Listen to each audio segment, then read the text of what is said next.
Subscribe करें अपने YouTube channel लानामोट medicine को और बेल आइकन दबाएं लेटेस्ट नोटिफिकेशन पाने के लिए। वेलकम फ्रेंड्स, सुस्वागतम दोस्तों।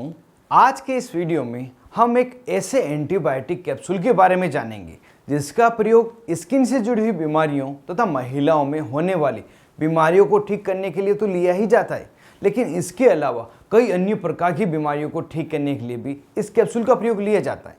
कैप्सूल का कंपोजिशन है डॉक्सीसाइक्लिन तथा लैक्टिक एसिड बेसिलस। इसी कैप्सूल के बारे में पूरी जानकारी यहाँ हम जानेंगे, जैसे इस कैप्सूल में ये दोनों ही दवाइयाँ क्या है, किस तरह से कार्य करती है, क्या नाम से यह कैप्सूल मेडिकल स्टोर पर मिल जाता है, किन किन बीमारियों में इस कैप्सूल को दिया जाता है, कितनी मात्रा में दिया जाता है तथा इसको लेने पर क्या क्या साइड इफेक्ट होते हैं। तो बिना ज़्यादा इंतजार किए वीडियो को आगे बढ़ाते हैं और जानते हैं पूरी जानकारी।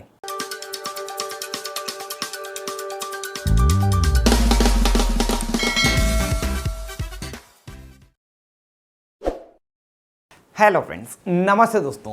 इस कैप्सूल में डॉक्सीसाइक्लिन एक टेट्रासाइक्लिन क्लास की ब्रॉड स्पेक्ट्रम एंटीबायोटिक दवा है जो बैक्टीरिया तथा पैरासाइट दोनों के लिए इफेक्टिव है।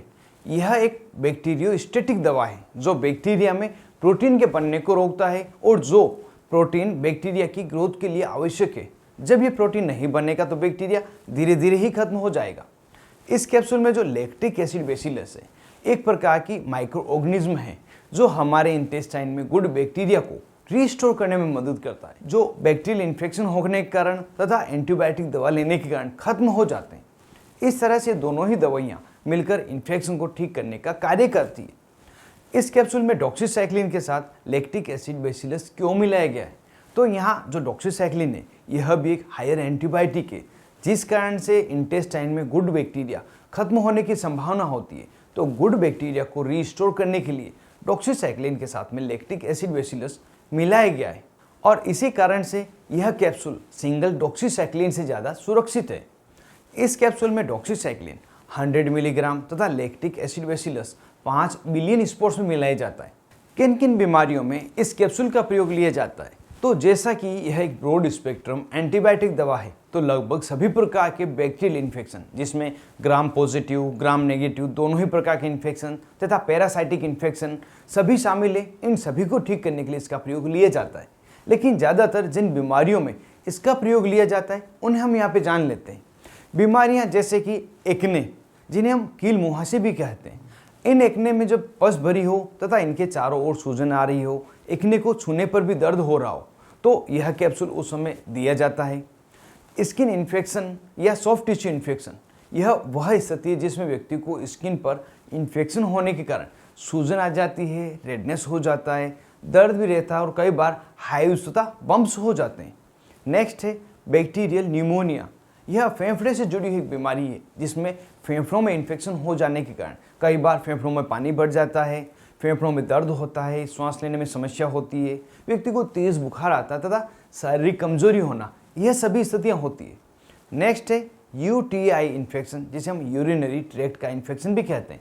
इस समय किडनी, पेशाब की थैली तथा पेशाब की नली, जिन्हें यूरेटर्स कहा जाता है, इनमें बैक्टीरियल इन्फेक्शन हो जाता है, जिस कारण से पेशाब करते समय दर्द होना, जलन होना, पेशाब दूध जैसी आना, वाइट डिस्चार्ज होना आदि समस्याएं होती है। नेक्स्ट है अपर रेस्पिरेटरी ट्रैक्ट इन्फेक्शन। यह वह इन्फेक्शन है जिसमें मरीज को नाक, गले या श्वास नली में इन्फेक्शन हो जाने के कारण श्वास से जुड़ी हुई अलग अलग समस्याएं होती है। आई इन्फेक्शन, जिसमें आँख में रेडनेस होना, जलन होना, तेज़ दर्द होना, बार बार पानी गिरना, धुंधला दिखाई देना, इस तरह की स्थिति होती है। अगला STD, जिसका पूरा नाम सेक्सुअली ट्रांसमिटेड डिजीज़ है और इसके नाम से ही पता चल रहा है कि यह बीमारी शारीरिक संबंध बनाने के कारण तथा जननांगों से जुड़ी बीमारी है। यह बीमारी पुरुष तथा स्त्री किसी में भी हो सकता है और इस कारण से जननांगों के आसपास छोटी छोटी दाने होना, रेडनेस हो जाना, खुजली चलना तथा जलन होना तथा महिलाओं में वाइट डिस्चार्ज होना जैसी समस्याएं होती है। इस इन्फेक्शन के अंतर्गत कुछ बीमारियां आती है जिसमें गोनोरिया तथा क्लाइमीडिया, यह दोनों प्रमुख है।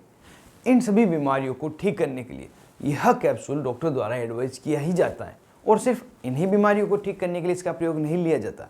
इनके अलावा भी कई अलग अलग प्रकार के बैक्टीरियल इन्फेक्शन को ठीक करने के लिए यह कैप्सूल दिया जाता है। इस कैप्सूल को एक्ने के इलाज में प्रयोग करते समय एक बात विशेष तौर से ध्यान रखी जाती है कि इसके साथ में आइसोट्रेटिनोइन कैप्सूल नहीं दिया जाता है, ना ही अदर रेटिनोइड क्लास की दवा दी जाती है, क्योंकि यह दोनों ही इंट्राओक्युलर हाइपरटेंशन को बढ़ाते हैं। साथ ही लीवर के मरीज में भी यह दवा नहीं दी जाती। यह दवा देने पर मरीज में क्या क्या साइड इफेक्ट हो सकते हैं? तो कुछ सामान्य साइड इफेक्ट है, जैसे पेट में दर्द होना, पाचन क्रिया का कमज़ोर हो जाना, उल्टी होना, हल्का चक्कर आना, सिर दर्द होना, दस्त लगना, स्किन एलर्जिक रिएक्शन होना, चेहरे पर सूजन आना या चेहरा गर्म महसूस होना आदि। यदि यह या इसके अलावा को दूसरे अनडिजायरेबल इफेक्ट लगे तो तुरंत ही कैप्सूल लेना बंद कर अपने नज़दीकी अस्पताल में डॉक्टर से संपर्क करें। अब जान लेते हैं इस कैप्सूल को किस प्रकार से तथा कितने दिनों तक लिया जाता है। तो इसे बीमारी तथा बीमारी की गंभीरता के अनुसार निर्धारित किया जाता है। सामान्यतः जो मात्रा दी जाती है उसमें प्रतिदिन एक कैप्सूल खाने के बाद में तथा ज़्यादा इन्फेक्शन हुआ हो तो एक एक कैप्सूल सुबह शाम खाने के बाद में दिया जाता है, और ज़्यादातर यही सुबह शाम की डोज ही दी जाती है। इसे 5 दिन या 10 दिन के लगातार दिया जाता है, और कई बार ज़्यादा समस्या हो तो 15 से 20 दिन तक भी दिया जाता है, जो बीमारी के अनुसार ही डॉक्टर द्वारा निर्धारित किया जाता है।